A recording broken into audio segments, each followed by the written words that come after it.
she dumped it. Oh, there's another one. Got him. Oh, it's not a bad one either.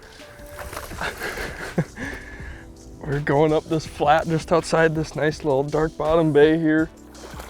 Oh, it's a good one. There we go.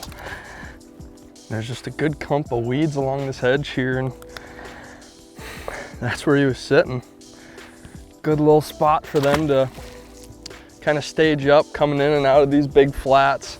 That's a cool thing about this time of year, is that there's a lot of fish doing a lot of different things. That fish was a little bit thicker, so I'm assuming that that was one coming up to spawn, one that was in pre-spawn. But I'm sure that there's gonna be fish up on beds up here, and I'm sure that we're gonna catch some skinny ones too that are post-spawn. So keep coming up this bank here and see what we can flip up.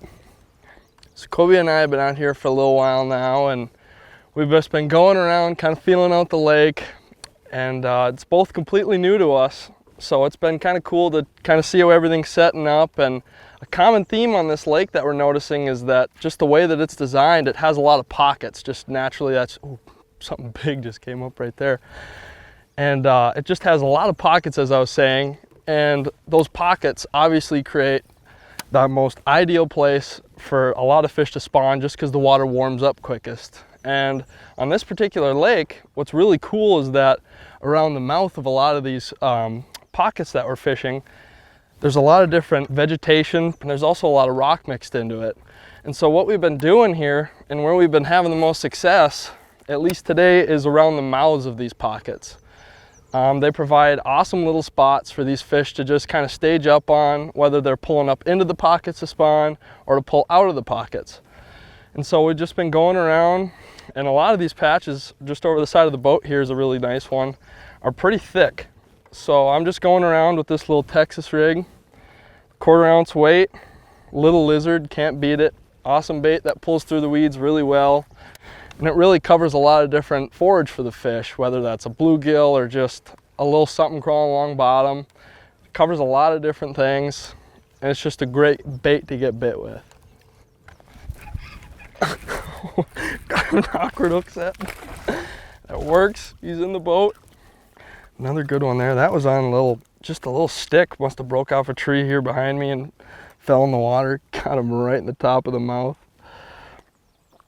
And just kind of like I was talking about earlier, just those key little areas, just the things that stand out the most are just awesome spots where you're typically always going to find one this time of year. So that particular fish came again off just a little lizard, and one of the reasons why I like picking up this lizard this time of year is it's a great bait just to get bit on, but also a lot of times these springtime fish, they just don't have a lot of energy. You know, fish that are spawned out in particular, they just want an easy meal. They're trying to rest up and recover after going through all the hard work. So dragging this lizard around is just an awesome option to get bit. So this particular setup that I'm using, a great part about it is it's just so simple. All it is just a 1/4 ounce tungsten weight, a 4/0 EWG hook, and then just a lizard. I'm using 17-pound line just because a lot of this stuff that we're flipping around, it's a lot of, like I said back there, like that little branch coming out of the water and these thicker patches of weeds. So I just like a little bit heftier line just to make sure that I'm not, you know, nicking my line and losing these fish, especially since it's so shallow. When I'm setting the hook, you're getting a pretty immediate stretch out of your line. So a little bit heavier line seems to help get your fish in the boat. Another key part of this bait is I'm fishing it unpegged.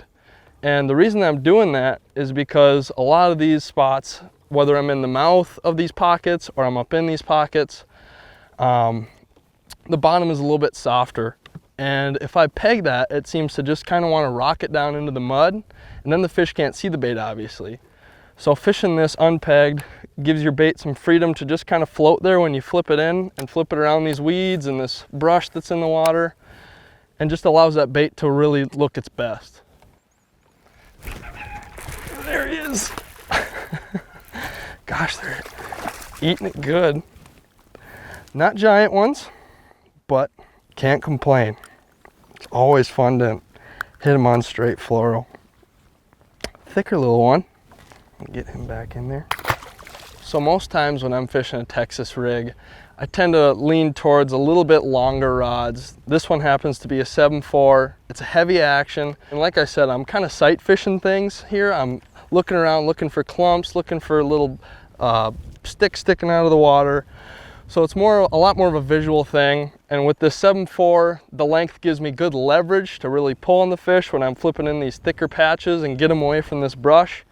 But it's also short enough that I feel like I can make precise and accurate flips. And the line I'm using, this is a 17-pound line. It's fluorocarbon. Fluorocarbon has not much stretch, but enough stretch, which I really like when I'm doing these close quarter combat flipping scenarios. So it's important when you're coming to a new lake to try and have a lot of options out on your deck. We came out here today not really knowing what to expect. So we kind of put everything but the kitchen sink on the deck. And it really helped us. Earlier today, we were fishing around, it was pretty slow, and Kobie was catching a couple slowing down on the top water. And so I decided, you know, just slow things down as well. So I picked up this lizard and I've been flipping this around. And it's been helping me definitely get a few more bites. Oh, there's a good one. Oh, big round one. Gosh, I've been getting some smaller ones all day and oh, came off right here. Good way to end the day there. Flipping around the lizard, just can't go wrong. It's an awesome bite. They just crack it. We'll get that one back here. And I can't stress enough the significance of just keeping your options open, having a lot of rods on the deck when trying out new lakes. Today we started out moving baits. Didn't quite feel right, so I switched over to this lizard, slowed it down, and now I'm getting a few more bites. It turned into a fun day, learning some new things about a new lake. You can't beat that.